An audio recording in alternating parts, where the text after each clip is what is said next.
Hi guys! Welcome back again to my channel at for today's video, ang daming naglabasan ng mga bagong loan apps. Napansin nyo din ba? At ang daming ads nga na nakikita natin online. Kagaya na lang ng isang ads nga na to na talagang na-hook ako dahil ang ganda ng ino-offer. Dahil nagpapaloan lang naman to ng up to 60,000 pesos at pwede mong bayaran ng up to 240 days or 7 to 8 months. At ang interest per day ay 0.04% lang. At gusto ko nga i-try dahil for sure ay nakita nyo na din yung or baka makita nyo din yung ads na to para magkaroon kayo ng idea kung talagang legit ba to or worth it ba yung pag-a-apply nyo dito. Pero bago tayo mag-start, kung bago ka pa lang dito sa my YouTube channel ko ay huwag mong kalimutang mag-subscribe at pindutin mo na din yung notification bell para lagi kang maging updated sa mga next uploads ko. At sumali ka na din sa aking GCash giveaway at sa aking dalawang cellphone giveaway sa December yan. Kung paano sumali, kailangan lagi ka lang updated dito sa mga ina-upload ko at huwag mo kong kalimutang i-PM sa may Facebook page ko. So, ganun lang kadali.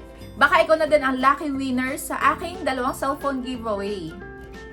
At itong loan app nga na to ay ang FunPera.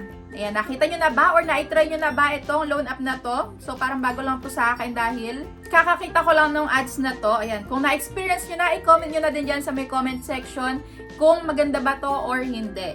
At nakalagay nga dito, in 3 minutes lang daw is malalaman mo na kung ikaw ay approve or hindi. Ayan, the same day, malalaman mo na agad kung ikaw ay na-approbahan. Pero take note, wag mo na kayo mag-install or mag-download dahil lang sa may nakita nyo na ino-offer nilang maganda. Make sure na napanood nyo yung video na to hanggang dulo para hindi kayo magsisi, lalo na kung hindi naman pala to legit. So ayan, ako muna magta-try sa inyo para hindi na nga masayang yung oras nyo dito sa may pag-a-apply. Ayan, medyo meron akong background. Ewan ko kung naririnig nyo, may bagyo kasi ngayon. So, ito na yung pinaka-homepage nga niya. Ang maximum loan amount is up to 60,000 pesos nga. So, ayan, wag na nating patagalin pa. Mag-apply na tayo agad. Mag-apply na ako agad. Ayan. Syempre, kailangan ng phone number at code at mag-login na tayo. At ito na nga yung sinasabi ko sa inyo, nabawasan na agad. Ito lagi ko na lang nakikita or napapansin. Sa una, pagka-open mo pa lang or pagka-install mo, ang laki na makikita mong maximum. Pero pagka nag-register ka na is bababa, which is ngayon 10,000 pesos na lang. Pero para sa akin is malaki pa rin to, lalo na kung maaprobahan tayo ng 10,000 pesos, ano? So sige, apply na natin. At nagulat nga ako dito kasi nakalagay, di ba, loan term is 240 days. Tapos pagka next ko na, ang nakalagay na dito is loan term 7 days na lang. Kaya dito, wag na tayo mag-expect na 240 days aabutin yung pagbabayad. Dahil sa una pa lang 7 days lang talaga. Pero mali natin, baka naman buo nating matatanggap at maliit lang yung kaltas. Kaya, ayan, wag mo na nating i-judge. Una is ID ang hinahanap nila at next is face recognition. At ito naman yung mga ID type na recommended at other options. So ayan, pause nyo na lang din para makita nyo. At automatic naman na magpa-pop up or kung saan ang lalabas yung inyong personal information dito sa My Authentication Security. So next na is face recognition. So eto, okay din yung mga ganito dahil makikita kung talagang ikaw ba yung nag-a-apply or kung ginamit lang ng iba yung ID mo.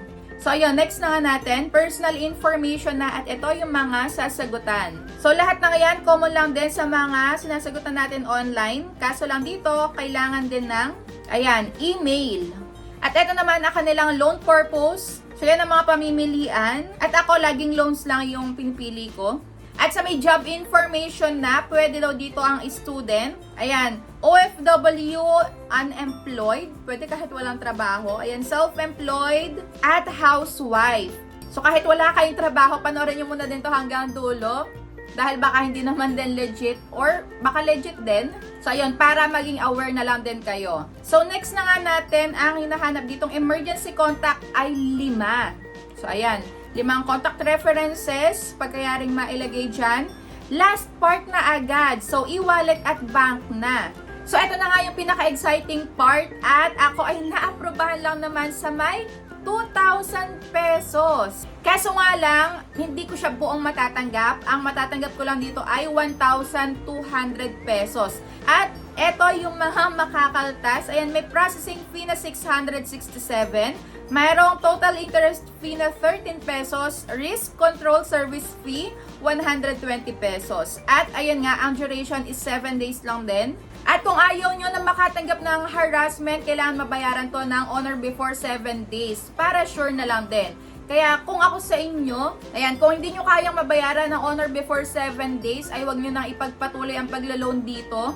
Pero kung kaya nyo naman at tanggap nyo naman yung mga makakaltas, so bahala na kayo, nasa sa inyo din yung desisyon. Ang mahalaga ay nakita nyo yung details ng FunPera. At chinek ko nga ang privacy policy nila, yung lender information at ang kanilang company ay DF Credit Lending Corporation, which is chinek ko din sa may SEC. Yes, naka-register naman, pero hindi nga ibig sabihin nun is legit ito na walang harassment. Makakatanggap at makakatanggap pa rin kayo, lalo na kung hindi kayo agad makapagbayad or lumagpas kayo sa may due date nyo.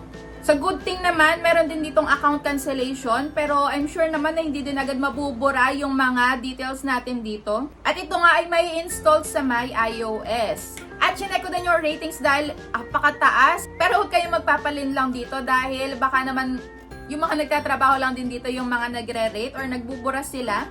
At nag-search naman nga ako online, wala naman ako nakita na naipost nitong FunPera. So that's it for today's video. Ayan, kaya mainam talaga na nanonood muna kayo ng mga ganitong OLA review para maging aware kayo na yung ina-applyan nyo pala is hindi nyo buong matatanggap yung ilo-loan nyo, at pinakamahalaga ay yung loan duration, kung talaga bang 240 days yan, kung talagang 3 months to pay yan, or kung 7 days lang. So yun lang, thank you for watching at see you on my next vlog.